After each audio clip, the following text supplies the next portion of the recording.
అందరి నమస్కారం. నా పేరు దేశం మహేష్ గౌడ్, హిందూ బీసీ ఆజాదీ సంఘ్ అధ్యక్షుడిని. ఈ నెల 10వ తారీఖున ఇందిరా పార్క్ వద్ద బీసీల సత్యాగ్రహ దీక్ష కార్యక్రమం పెద్ద ఎత్తున నిర్వహించబోతున్నాం. దీనికి ప్రధాన కారణం కాంగ్రెస్ ప్రభుత్వం ఎన్నికల్లో కామారెడ్డి డిక్లరేషన్లో కులగణన చేసి 42% రిజర్వేషన్ ఇస్తామని హామీ ఇచ్చి దాన్ని తుంగలో తొక్కి ఈరోజు బీసీలను మోసం చేసి ఎలక్షన్లో పోయే ఉద్దేశం ఉంది.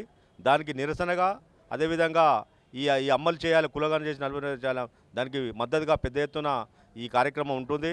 కాబట్టి కాంగ్రెస్ పార్టీలో ఉన్న ఎమ్మెల్యేలు, బీసీ ఎమ్మెల్యేలు, ఎంపీలు, నాయకులు ఆ పార్టీపై ఒత్తిడి తెచ్చి దీన్ని అమలు చేసే పెద్ద బాధ్యత తీసుకోవాలి. లేకుంటే మిమ్మల్ని ద్రోహులుగా ప్రకటిస్తాం, మిమ్మల్ని ఎక్కడ కూడా తిరగనీయము. అదేవిధంగా బీసీల తెలంగాణ ఉద్యమం మాదిరిగా మొత్తం ఈ బీసీలను చైతన్యవంతం చేసి తెలంగాణ మరో ఉద్యమం, బీసీల ఉద్యమము నడిపించి ఈ ప్రభుత్వాన్ని అవసరం అనుకుంటే ఈ ప్రభుత్వాన్ని కూడా గద్దె దించుతాము, కానీ ఈ వెనుకడుగు పోయమని ఈ సందర్భంగా తెలియజేస్తున్నాము. దీనికి 10 తారీఖు నాడు ఇందిరా పార్కులో జరిగే దీక్షకు అందరూ బీసీలు కులాలకు, పార్టీలకు, సిద్ధాంతాలకు అతీతంగా పాల్గొని ఈ కార్యక్రమాన్ని జయప్రదం చేయాలని కోరుతున్నాను.